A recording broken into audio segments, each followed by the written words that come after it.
Being in Elko County is interesting. It has different feels to it. One feel is small town USA, where everyone knows each other and looks after one another, where the sheriff welcomes a visitor with a dining suggestion. The second is rural, where stretches of land are inhabited by livestock and wildlife. And the third is the mountains.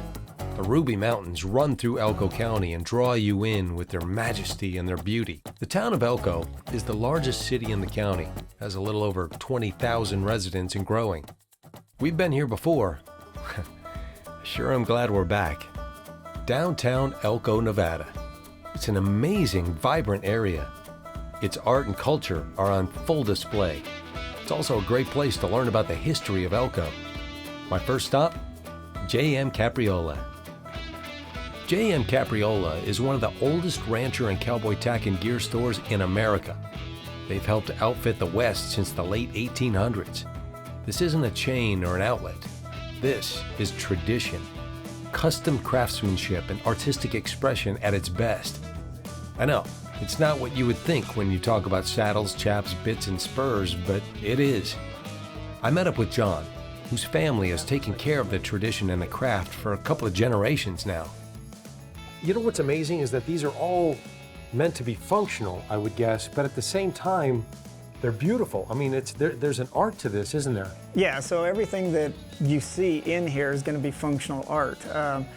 That's what we like to put it as, because it has a purpose. Everything has its beauty, but it needs to be able to be functional at the same time. So, I mean, we can make the most beautiful saddle or the most beautiful bit, but if it's not functional, what's the use in it?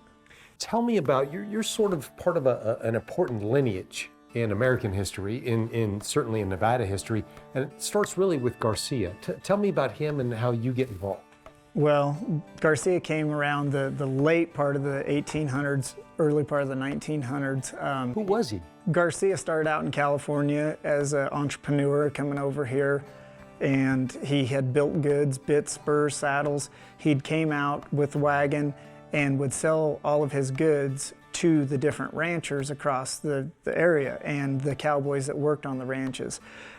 Everything took off and his business was booming at that time. He decided to move out to Elko. He did. He opened up a shop just on the same block right here, a few doors down from where we're at right now. And he built the World's Fair saddle. I mean, he and all of his craftsmen were fantastic artists. And at some point, and tell me when this happened, your grandparents got involved. So my grandparents got involved in the 1950s.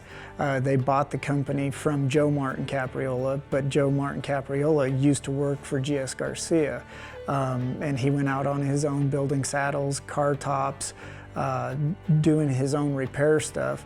And Garcia respected him and would always kind of throw him a bone and some business his way. And then when he left, Capriola's was the elite of the elite and took over as far as supplying this western area, as far as Idaho, Oregon, Nevada, California, everything.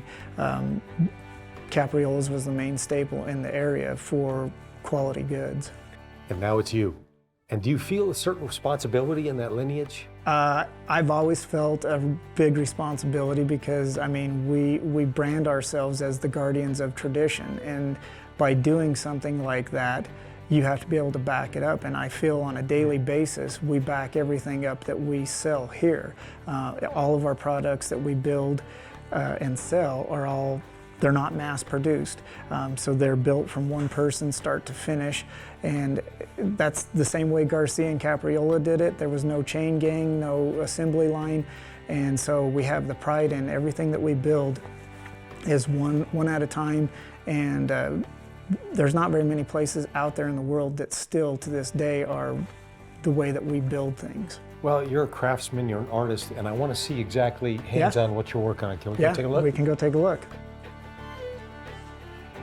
Everything that we do, like this is a sample, this is a back cinch for a miniature horse that we're building a saddle for. All of this was hand-drawn in the leather.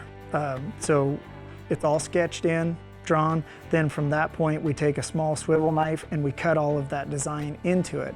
Then from there, we have multiple tools to pound it down or to raise it up to give it all the repoussé look of the three-dimensional and the texturing of this.